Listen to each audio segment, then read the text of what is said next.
how are you? Olá, como vai você? We are back! Sim, estamos de volta. E hoje nós vamos falar um pouquinho sobre o quê? Os verb tense, sobre os tempos verbais na nossa querida aula de inglês. Você já sabe do nosso projeto, né?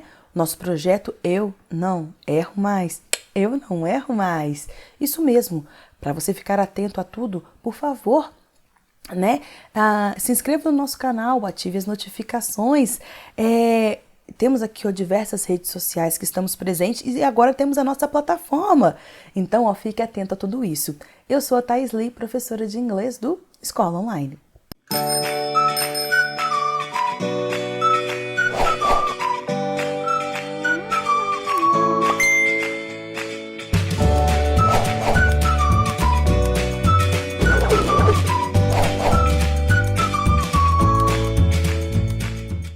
Meus queridos, let's go. Ok. Nós vamos falar de verb tenses, né? Só que agora vamos colocar aqui uma timeline. A timeline eu tirei aqui, ó. Essa foi a minha fonte de consulta perfeita para o meu propósito aqui. Eu só quero te falar que para poder, assim como no português, né? No passado nós temos diversos tempos verbais que trarão significados diferentes, né? Claro, e para poder expressar o passado, diversos tempos para poder expressar o presente e assim também com o futuro. Por exemplo, aqui para falar de coisas no passado nós temos o past simple, que é super conhecido. Temos o past continuous, temos o past perfect continuous e o past perfect. E assim nós vamos ter no presente. Em outras aulas a gente vai tratar do presente e do futuro também. Eu coloquei aqui uma outra, peguei outra fonte de consulta, tá aqui bonitinho o endereço, atente-se para isso, tá bom? Foram eles que fizeram. E aqui, gente, em relação a esse tempo aqui, devido a quantidade muito grande, eu achei bem legal. Eles colocaram aqui no passado, simple, progressive, que é o continuous, né? Perfect e o perfect progressive, é o perfeito contínuo, né? E ele vem falando para que serve, o que cada um deles expressa, gente. E olha que interessante, já vem com um exemplo. Isso são coisas que já tem prontas, né? Na internet, você pode pegar e irão te auxiliar no seu estudo, tá bom? Perceba aqui, gente, como que nós vamos trabalhar esse tema. Eu coloquei aqui os verbos no passado, vamos agora dar uma atenção maior a esses verbos que expressam, né, ações que aconteceram no passado. Temos o past simple, past continuous e o past perfect. E aí, o que vai acontecer? É importante você saber o que é mais importante para o Enem. A gente saber o quê? Os usos, ou seja, você precisa identificar aquele tempo, né? No qual nós estamos agora no passado. Ok, nós temos, igual tá ali, ó, nós temos o futuro e nós temos o presente, mas eu tô falando do passado primeiro. E eu preciso saber que quando vier um verbo no past simple, ele vai significar uma ação ou um estado em um momento que foi definido no passado. Eu te falo quando foi que isso aconteceu.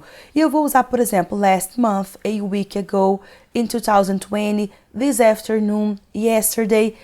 Professor, o que significa? Mês passado, uma semana atrás. Aqui a palavrinha que você precisa gravar aqui é last. É ago. Eu posso te falar qual que é o ano, 2020. Eu posso falar qual que é o período do dia, this afternoon, this morning, tá bom? E yesterday, que significa ontem. E aqui nós temos aqui, ó, o seguinte exemplo. He cried a lot this morning. Tô falando que ele chorou muito esta manhã.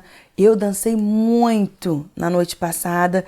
Posso usar também aqui, gente, na negativa, é importante, o didn't go e na interrogativa eu vou usar o did. Negativa e interrogativa, tá bom? Negativa eu uso o didn't, interrogativa eu uso o did. Eu vou entrar um pouco mais a fundo nele no próximo slide, então por isso que eu vou passar agora para o past continuous.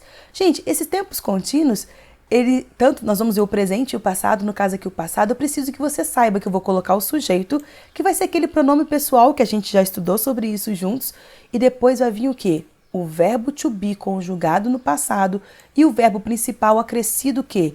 De ing. Então perceba aqui, ó, você consegue ver, ó,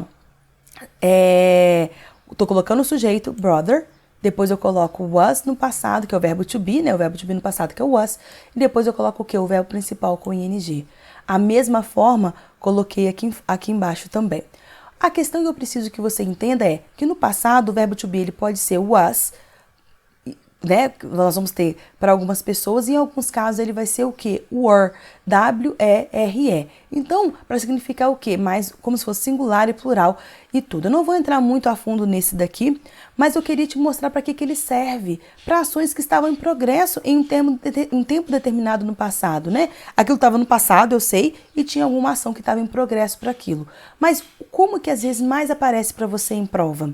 Quando a gente usa duas palavrinhas junto com eles. É o while e o when. O while vão ser duas ações que estão acontecendo concomitantemente. Enquanto uma ação está acontecendo, a outra também está acontecendo. E olha só que eu coloquei aqui para você aqui na primeira frase. While he was studying, his brother was playing. Ô, gente, olha isso. Enquanto ele estava estudando, o irmão estava o quê? Brincando. A outra forma que eu tenho é do when. O when é quando alguma coisa já estava acontecendo, né, lá no passado, uma coisa que começou e ela se estendeu no tempo, e aí uma outra coisa interrompeu. Só que aí eu não vou usar o past continuous exatamente, né? Só ele. Eu vou usar o past continuous junto com o passado simples. Olha só o exemplo. I was talking on the phone when my mom arrived. Então, qual que era a ação que estava se perpetuando no tempo? Eu estava o quê? Falando ao telefone. Mas, de repente, uma ação aconteceu. A minha mãe, o quê? Ela chegou. Então, uma ação foi interrompida. Uma ação que já estava acontecendo, ela foi interrompida. E a outra aqui, gente, é o past perfect. A gente, às vezes, acha que ele não cai. Mas às vezes, ele aparece nos textos. E saber o que ele significa pode nos ajudar na interpretação das questões. Então, vamos lá. O past perfect, ele vem a ser o passado do passado. Como assim, teacher? Passado do passado é porque duas ações... Ó, eu vou trazer aqui uma régua, ó. Aqui está o presente, para trás aqui está o passado. Duas ações aconteceram no passado. Só que elas não aconteceram ao mesmo tempo. Primeiro aconteceu uma ação, depois aconteceu a segunda ação. A primeira ação, eu vou usar o past perfect, e a segunda ação, eu vou usar o simple past. Eu vou explicar isso um pouco melhor. Vamos através aqui do exemplo, que é um exemplo que é muito utilizado. When she arrived at the train station, the train had already left.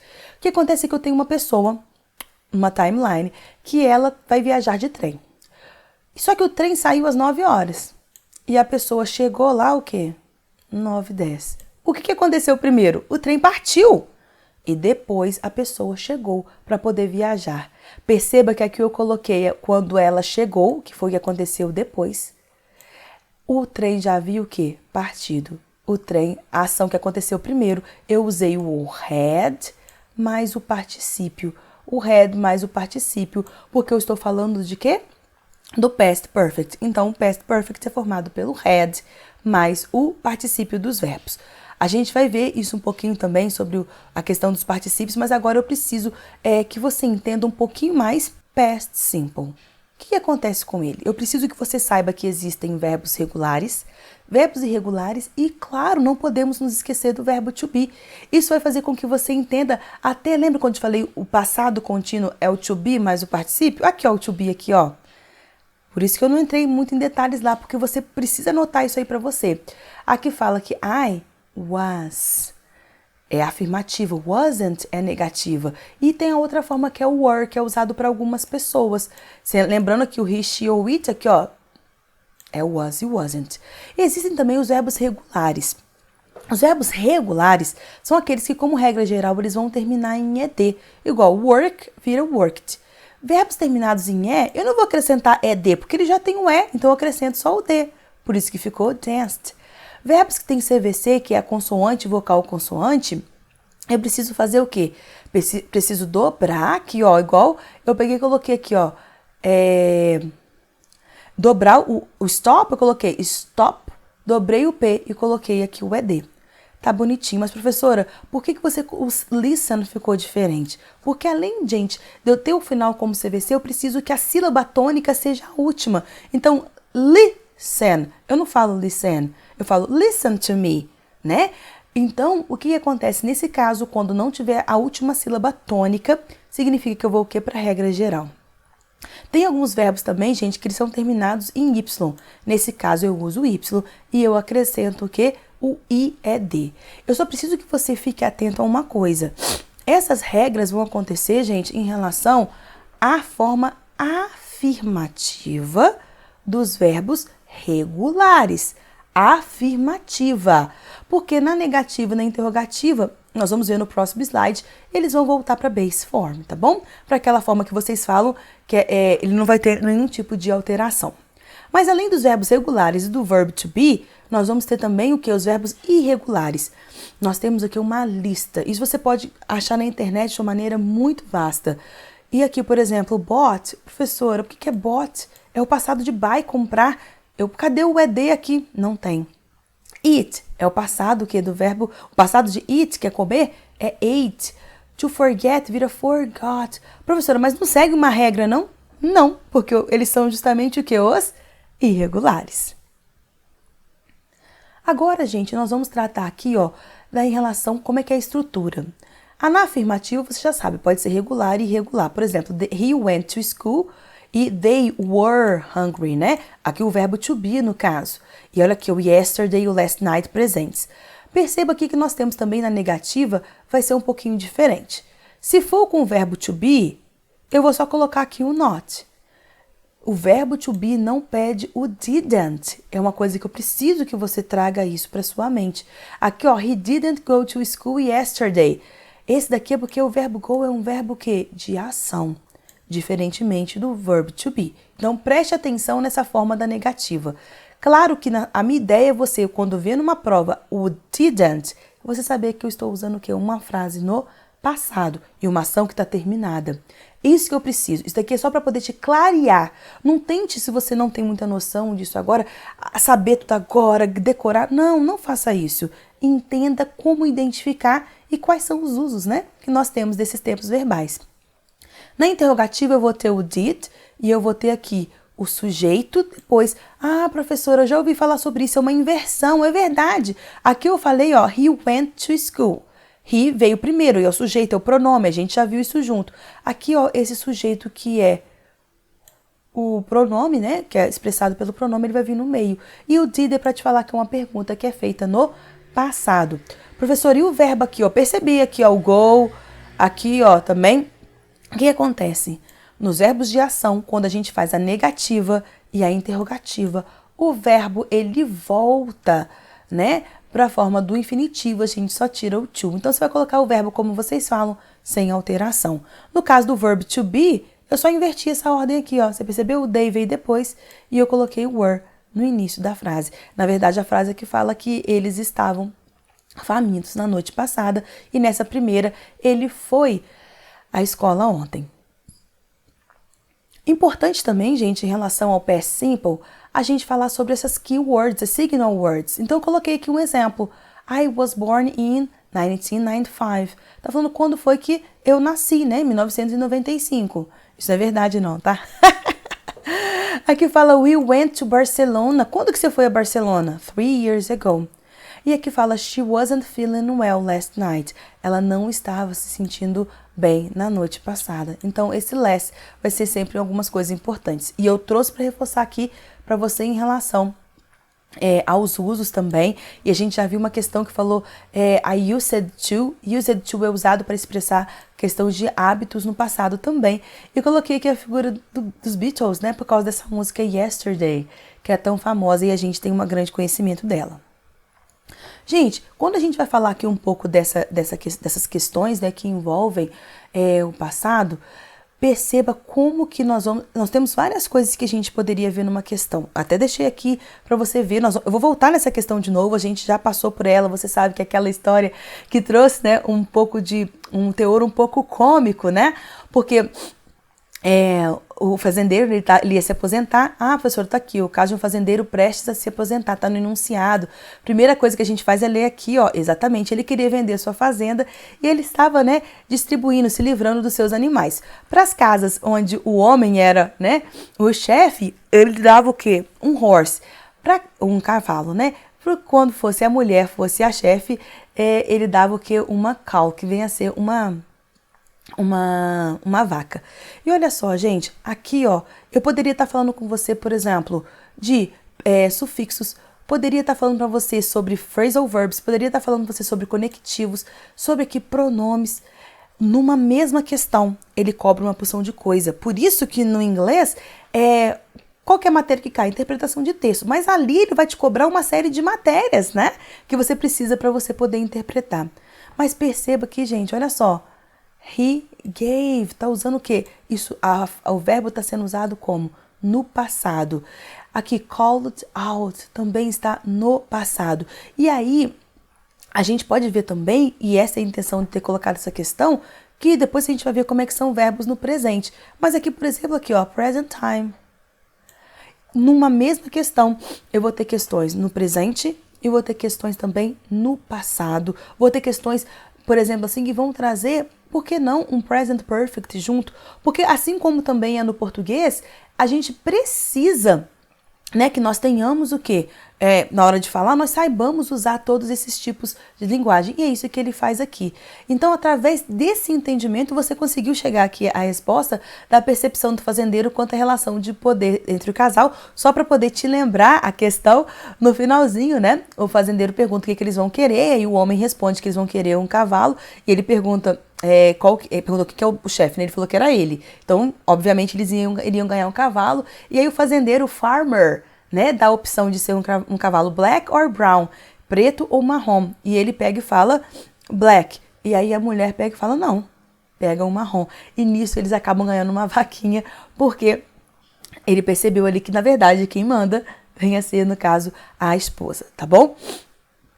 Agora, gente, nós vamos agora para essa questão aqui. É uma questão bem interessante. É uma questão do Enem falando sobre o quê? Nós vamos para o enunciado. Gente, olha o tamanho do texto. Você precisa ter uma ideia do que ele vai falar antes de você se debruçar em cima dessa questão. Que às vezes você vai ficar traduzindo e você poderia ter alguma dessas informações através do enunciado. Então o enunciado está aqui em amarelo, ó. A partir da leitura do texto sobre a comemoração do Ano Novo na Escócia, teacher. Observa-se que com o tempo, aspectos da cultura de um povo podem ser, ou seja, com o passar do tempo, o que acontece com algumas dessas celebrações? E é isso que ele vai falar, e a gente já sabe que está falando o que é do Ano Novo. Do que trata o texto? Ele vai tratar do first footing. Professor, o que é isso? Veja aqui, ó, tô colocando para você aqui, ó, when, tá falando quando que alguma coisa acontece. Aqui, ó, had spent, e depois ele coloca has faded. Aqui nesse had spent é o past perfect que a gente viu. Ao mesmo tempo que o has faded, nós vamos falar um pouquinho sobre ele mais pra frente, que vai ser o que? O present perfect. Viu como que numa mesma questão você pode ter diferentes tempos verbais? E o que ele traz aqui pra nós? Ele pega e fala sobre o first footing. A gente já sabe que é alguma coisa que acontece no ano novo. E aí ele explica aqui pra nós, ó, New Year, tá aqui ano novo, né? O que acontece? Os vizinhos, eles visitavam, né, outras casas e para desejar o quê? Um bom ano novo. E é interessante aqui, né, como é que era a cultura da época. Ele pega e fala que a primeira pessoa, né, a entrar deveria ser uma pessoa alta, né, que fosse um homem, né, que fosse o quê? Deixa eu ver se é um homem. Handsome man, isso mesmo. Um homem bonito. E olha só como é que era, né, a cultura, falando que mulheres e redheads, aquelas pessoas ruivas, né, não deveriam ser aquelas primeiras a entrar, porque senão daria o quê? Má sorte. Aí ele tá falando também que as pessoas levavam, né, presentes simbólicos nessa casa onde eles estavam indo. E mais aqui, no final, ele vai falar o quê? In recent years. Ele tá falando assim que isso mudou um pouco, esse tipo de first food, ele caiu, né, um pouco no desuso, particularmente com o crescimento, né, de outros tipos de celebrações que acontecem, né, celebrações aqui, street celebrations, né, de rua em Edinburgh e Glasgow. Embora eles continuem, né, amando uma boa festa, eles mudaram um pouco, isso caiu um pouco no desuso. Ou seja, ele está falando aqui pela nossa resposta. Significa que as coisas podem ser substituídas por outras práticas, né? As celebrações, elas vão mudando. É um texto grande, só que com você lendo o enunciado já ia facilitar um pouco, né, o seu entendimento. Tudo isso em relação ao quê? Ao ano novo. Gente, essas aulas, elas têm o objetivo de cada semana ir agregando uma nova informação para você. Então, eu conto com você para você poder ir seguindo, né, e fazendo as suas anotações. O importante, às vezes, não é tanto o que eu falo, mas como que você absorve isso, tá bom? Então eu conto com vocês nessa jornada. Vocês já sabem, tudo que vai acontecer vai estar lá nas nossas redes sociais, não é mesmo? E agora a gente tem uma plataforma, que coisa bacana. Então a gente se vê. Bye, bye!